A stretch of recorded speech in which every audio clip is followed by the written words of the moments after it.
Selamat pagi, kami dari kumpulan 7.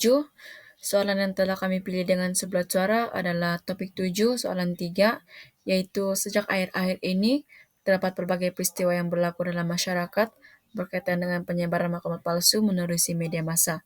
Pada pendapat Anda, mengapakah hal ini berlaku dan cabaran untuk mengekalkan kesepakatan nasional yang telah kita kecapi?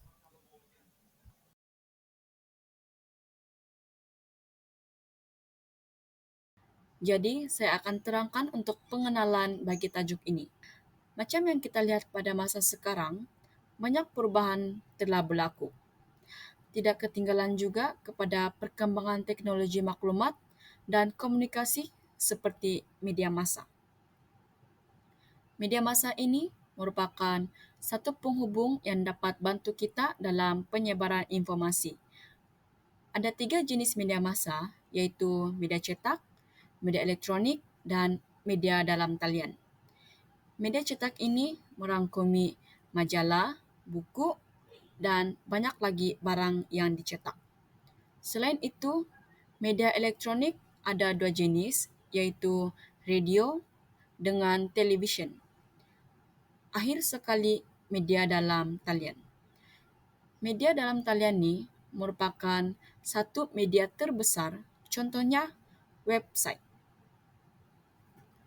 Kalau dibandingkan ketiga-tiga jenis media massa ini, media dalam talianlah yang paling digemari oleh setiap individu sebab ianya sangat memudahkan kita dalam berkomunikasi dengan berkongsi maklumat.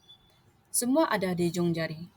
Contoh aplikasi yang selalu kena guna adalah Instagram, TikTok, blog, Twitter, dan banyak lagi.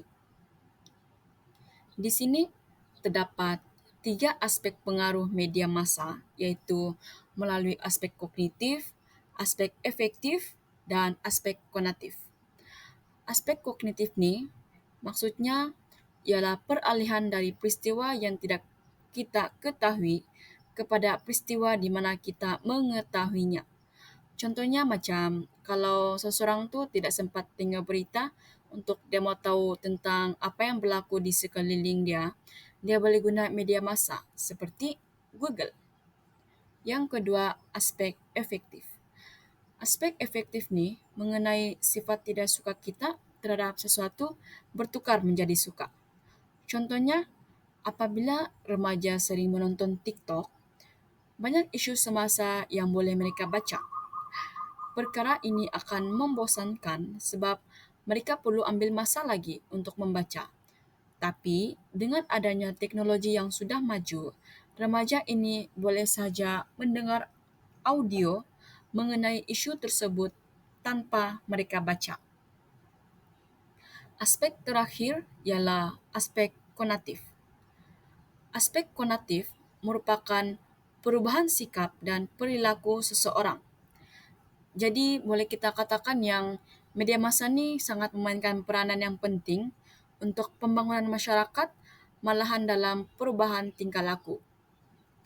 Secara keseluruhannya, media massa ni dia bagi impak positif sama negatif dia tersendiri. Jadi, banyak peranan perlu dipikul, contohnya peranan ibu bapa, peranan guru, dan tidak lupa juga peranan organisasi untuk mendedahkan media massa ini kepada anak-anak ataupun golongan remaja supaya diorang tahu, diorang ada pengetahuan mengenainya. Banyak masyarakat kita yang terpengaruh kepada media massa dan punca penyebaran maklumat palsu juga adalah salah satu tabiat buruk diorang. Maka, bagi mewujudkan negara yang aman dan harmoni, hendaklah ditekankan untuk mencari punca mengapa perkara ini berlaku dan langkah-langkah untuk mengatasinya. Oke, seterusnya kami akan membentangkan mengapakah penyebaran maklumat palsu ini berlaku. Isu mengenai penyebaran berita palsu telah menjadi topik hangat sejak dari dahulu lagi. Masalah ini tidak dapat diselesaikan sekiranya masih terdapat lagi individu yang tidak mengamalkan etika dalam menggunakan media sosial. Individu yang menggunakan platform seperti Facebook, WhatsApp, Instagram dan Twitter itu digunakan sebagai ruang jenayah mereka untuk menyebarkan berita palsu sebagai platform terbesar mereka. Berikut adalah contoh-contoh faktor berlakunya penyebaran berita palsu dalam masyarakat. Yang pertama, perasaan tidak kisah dalam menyebarkan maklumat palsu. Dalam media sosial, kebanyakan orang mengambil berat tentang berita yang benar, tetapi perlu juga diberikan amaran supaya tidak mudah mempercayai berita palsu. Amaran agar tidak menyebarkan maklumat yang salah juga perlu sentiasa diingatkan dari masa ke semasa agar tidak ada lagi individu yang melakukan jenayah tersebut. Namun, masih ada segelintir masyarakat di Malaysia yang masih melakukannya walaupun sudah ditegur karena mereka tidak kisah dalam menyebarkan maklumat palsu tersebut. Masyarakat seperti ini perlu memupuk sikap bertanggung jawab dengan lebih dalam supaya apabila mereka ingin menyebarkan berita palsu, mereka dapat menyadari bahwa perbuatan itu salah dan tidak bertanggung jawab dan berkemungkinan dapat meninggalkan kesan buruk terhadap individu yang membacanya. Sikap ini tidak boleh dibantu melainkan individu itu sendiri dengan menerima nasihat dan amaran yang telah diberikan dengan mengamalkannya. Dari situ, sikap tanggung jawab itu dapat dipupuk sedikit demi sedikit dalam diri individu. Yang seterusnya adalah meraih perhatian daripada masyarakat. Individu seperti ini kebiasaannya mudah didapati di kebanyakan tempat. Mereka ini mudah dikenal pasti karena sifatnya yang menyukai perhatian dan populariti dari masyarakat. Oleh itu, tidak heran jika mereka yang melaporkan perhatian ini sanggup melakukan perkara yang boleh menganiayai orang seperti menyebarkan berita palsu di internet. Sikap ini perlulah dihindari sejak dari awal lagi karena ianya tidak mendatangkan apa-apa faedah terhadap individu maupun terhadap masyarakat. Dengan cara mendapatkan perhatian dari masyarakat ini bukanlah suatu perkara yang tidak elok jika perhatian itu diraih dari sesuatu perkara yang baik. Penyebaran berita palsu untuk mendapatkan perhatian ini kebiasaannya terjadi apabila individu tersebut tidak mencapai target populariti seperti yang diharapkan olehnya. Apa yang apa yang saya boleh simpulkan ialah jika sikap ini tidak dihindari, ianya akan menjadi penyakit dan akan memakan diri sendiri suatu hari kelak. Selain itu adalah merosakkan reputasi seseorang atau sesuatu entiti.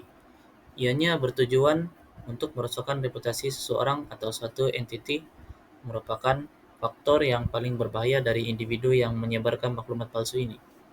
Tujuan ini tidak lain dan tidak bukan berasal dari sifat hasad dengki atau iri hati. Mereka yang menyebarkan berita palsu karena ingin merosakkan reputasi seseorang atau suatu entiti ini kebiasaannya tidak akan melakukannya hanya separuh jalan. Mereka akan memastikan reputasi seseorang atau entiti tersebut tercemar atau musnah dengan sepenuhnya untuk kepuasan hati mereka sendiri. Hasad dengki timbul daripada perasaan tidak senang yang muncul dalam hati seseorang terhadap seseorang yang lain. Sifat ini berpunca daripada rasa tidak puas hati terhadap nikmat atau kelebihan yang dimiliki oleh orang lain.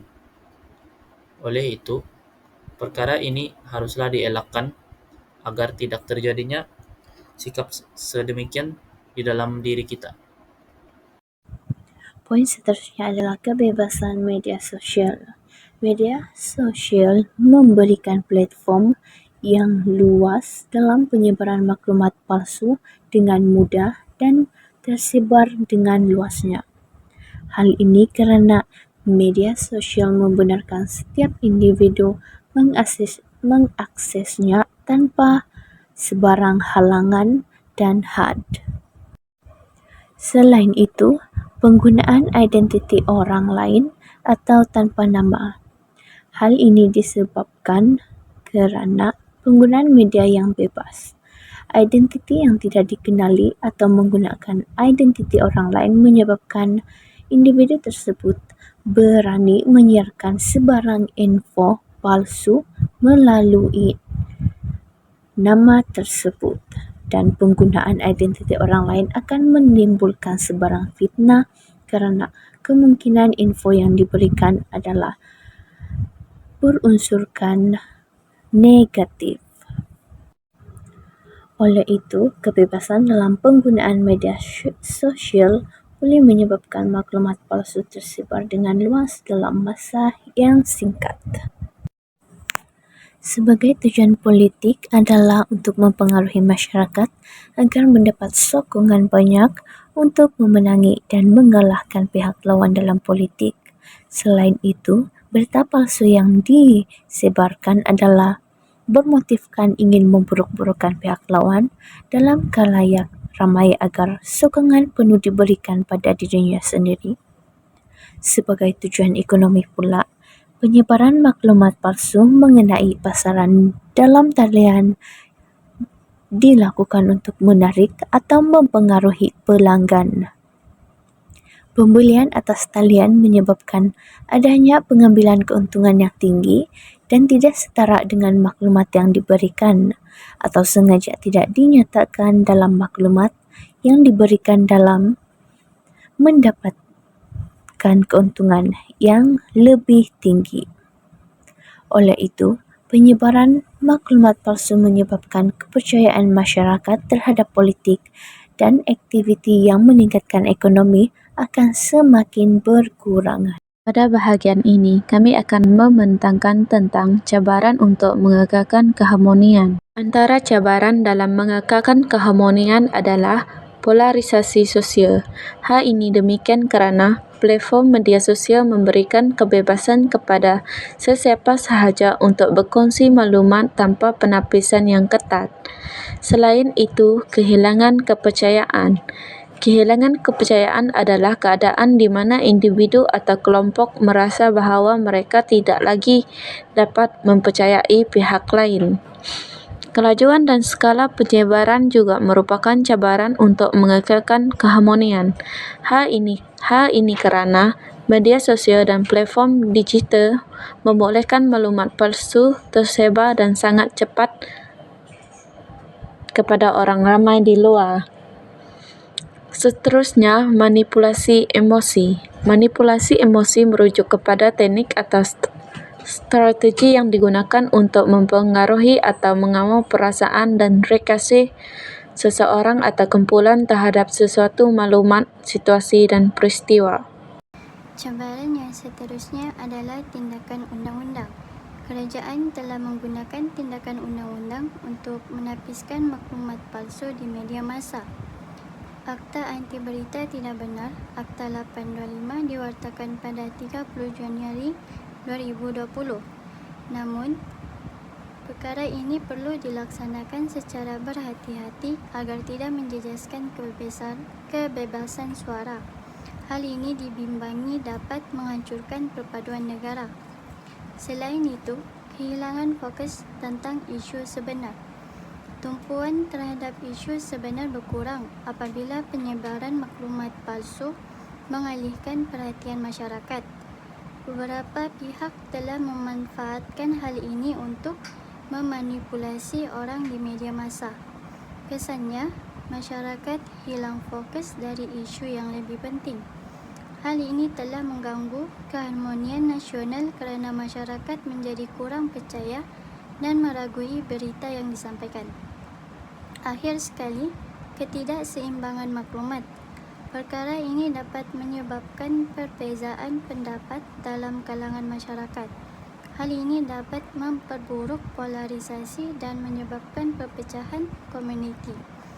Masyarakat yang tidak dapat mengakses informasi yang penting mungkin lebih terdedah kepada eksploitasi. Perkara tersebut dapat menghancurkan perpaduan nasional dalam jangka masa yang panjang. Seterusnya, kami akan membentangkan langkah-langkah mengatasi dalam penyebaran maklumat palsu di media massa.